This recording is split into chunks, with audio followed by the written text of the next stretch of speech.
दोस्तों नमस्कार। आज आप हमारे साथ इस वीडियो में सीखेंगे क्लास 12वीं का हिंदी, जो कि 100 नंबर का ऑब्जेक्टिव जिसमें से आता है। तो हम 2 लेसन तक पढ़ चुके थे। तो आज हम पढ़ेंगे तीसरा अध्याय, जिसका नाम है संपूर्ण क्रांति। संपूर्ण क्रांति बिहार के लोकनायक जयप्रकाश नारायण के द्वारा यह लिखा गया है। जब केंद्र सरकार में इंदिरा गांधी का सरकार था, तो उस समय संपूर्ण क्रांति का आह्वान इंदिरा गांधी के द्वारा, ये जयप्रकाश नारायण के द्वारा किया गया था। तो हम उसी का अध्ययन करेंगे।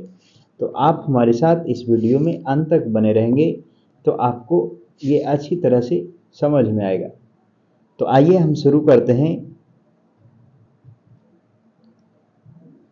ये ऑब्जेक्टिव के माध्यम से सारे रिवीजन करेंगे।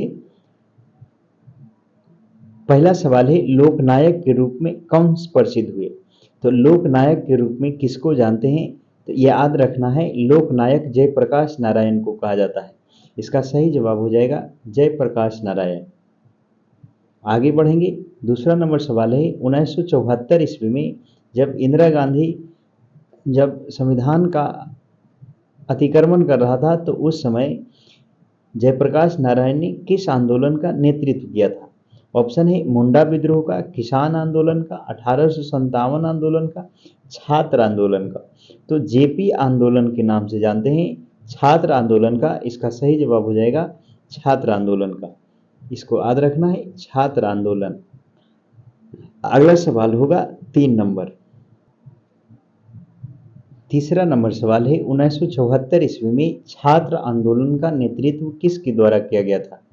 तो छात्र आंदोलन का नेतृत्व, इसको जेपी आंदोलन के नाम से जानते हैं, यह 1974 ईस्वी में हुआ था। आपको यह भी याद रखना है। तो छात्र आंदोलन का नेतृत्व करने वाले थे, ऑप्शन है लालू प्रसाद यादव, देवीलाल यादव, विश्वनाथ प्रताप सिंह, जयप्रकाश नारायण। तो छात्र आंदोलन का नेतृत्व किए थे जयप्रकाश नारायण। इसका सही जवाब हो जाएगा जयप्रकाश नारायण। अगला सवाल है कि भ्रष्टाचार का जड़ क्या है? दल विहीन सरकार, जिसमें कोई दल नहीं होता है, सरकार की गलत नीतियां, लोक कल्याणकारी कार्यक्रम। तो 4 का सही जवाब हो जाएगा सरकार की गलत नीतियां भ्रष्टाचार की जड़ होता है। इसका सही जवाब हो जाएगा सरकार की नीतियां।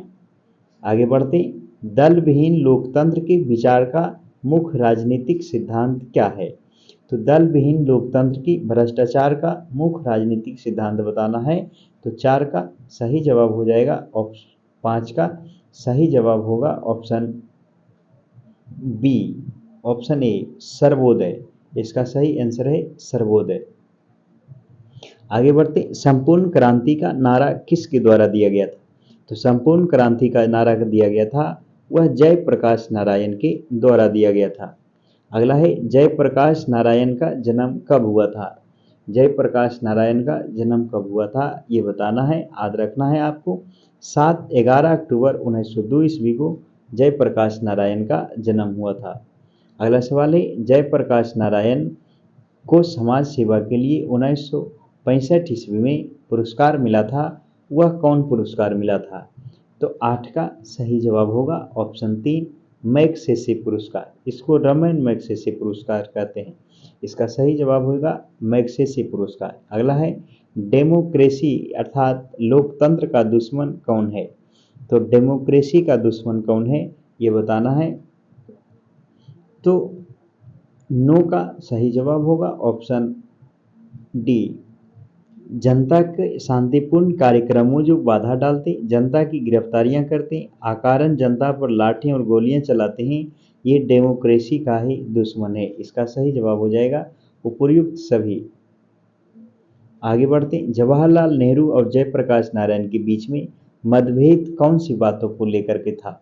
तो जवाहरलाल नेहरू और जयप्रकाश नारायण के बीच मतभेद था, वह कौन सी बात को लेकर के था? ऑप्शन है सत्ता, कांग्रेस की नीति, परराष्ट्र की नीति, नेहरू की तानाशाही प्रवृत्ति।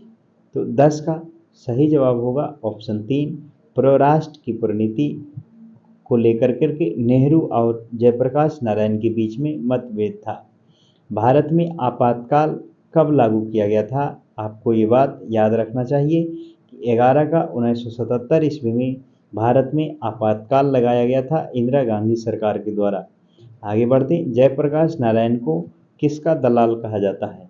तो जयप्रकाश नारायण को किसका दलाल कहते हैं? ये अमेरिका का दलाल इसको कहा जाता है, जयप्रकाश नारायण को। आगे बढ़ते, 13 नंबर सवाल होगा, दल विहीन लोकतंत्र किसके मूल उद्देश्यों में है? साम्यवाद, मार्क्सवाद एवं लेनिनवाद, समाजवाद, अधिनायकवाद। तो 13 का सही जवाब होगा ऑप्शन सी, समाजवाद। इसका सही जवाब है समाजवाद। दलविहीन लोकतंत्र के मूल उद्देश्यों में है। अगला है, बचपन में जयप्रकाश नारायण का क्या नाम था? तो बचपन में जयप्रकाश नारायण का नाम था, 14 का सही जवाब होगा ऑप्शन ए, बादल। जयप्रकाश नारायण का बचपन का नाम बादल था, आपको यह याद रखना है। आगे बढ़ते, 15 नंबर सवाल है, जयप्रकाश नारायण की शिक्षा प्राप्ति के लिए अमेरिका को कब गए थे? तो 15 का सही जवाब होगा ऑप्शन 3, 1922 ईस्वी में जयप्रकाश नारायण शिक्षा प्राप्ति के लिए 1922 ईस्वी में अमेरिका गए थे और इन्हें अमेरिका का दलाल भी कहा जाता है। जयप्रकाश नारायण कांग्रेस पार्टी में कब शामिल हुआ था? 16 का सही जवाब होगा ऑप्शन बी, 1929 ईस्वी में कांग्रेस पार्टी में जयप्रकाश नारायण शामिल हुआ था। अगला सवाल है, रिकंस्ट्रक्शन ऑफ इंडियन पॉलिटी के लेखक कौन है? तो रिकंस्ट्रक्शन ऑफ इंडियन पॉलिटी के लेखक हैं जयप्रकाश नारायण। इसका सही जवाब हो जाएगा Jayaprakash Narayan reconstruction of Indian polity पुस्तक के लेखक हैं। अगला सवाल होगा, जयप्रकाश नारायण की पत्नी का क्या नाम था? जयप्रकाश नारायण की पत्नी का नाम था, 18 का सही जवाब हो जाएगा ऑप्शन बी, प्रभावती देवी जयप्रकाश नारायण की धर्मपत्नी थी। आगे बढ़ते, अब होगा 19 नंबर सवाल। 19 नंबर सवाल में है, जयप्रकाश नारायण जी का प्रारंभिक शिक्षा कहाँ हुई थी?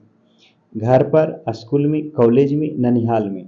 तो जयप्रकाश नारायण का शिक्षा जो प्राप्त हुआ था वह घर पर ही हुआ था। इसका सही जवाब हो जाएगा घर पर।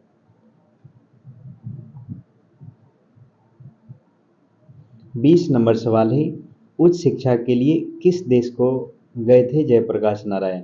तो अभी हमने आपको बताया उच्च शिक्षा के लिए वो अमेरिका को गए थे। विनोबा के आंदोलन का क्या नाम था? विनोबा भावे का जो आंदोलन था उसका क्या नाम था? किसका सही जवाब हो जाएगा सर्वोदय आंदोलन। सर्वोदय आंदोलन विनोबा आंदोलन का नाम था। किनके मार्गदर्शन में जनता पार्टी का गठन हुआ था?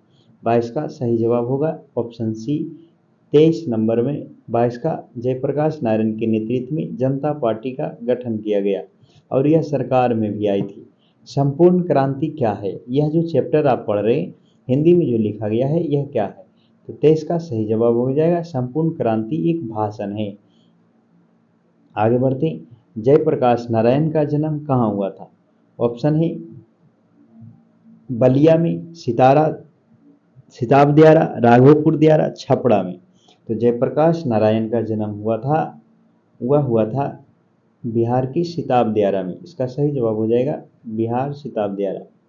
साथियों, तो इस अध्याय से संबंधित हमने 24 ऑब्जेक्टिव का अध्ययन किया। हमें उम्मीद है कि इनसे ही सारे ऑब्जेक्टिव एग्जाम में आएंगे। तो आप इसे बार बार रिपीट कर करके देखें। अगर ये आपको हेल्पफुल लगता है तो आप अपने सारे दोस्तों को भी शेयर करें, स्टेटस में लगाएं। आपको ये वीडियो देखने के लिए, पूरा देखने के लिए बहुत बहुत धन्यवाद। जल्द मिलेंगे नेक्स्ट वीडियो में। तब तक के लिए अपना ख्याल रखिए। Thank you very much.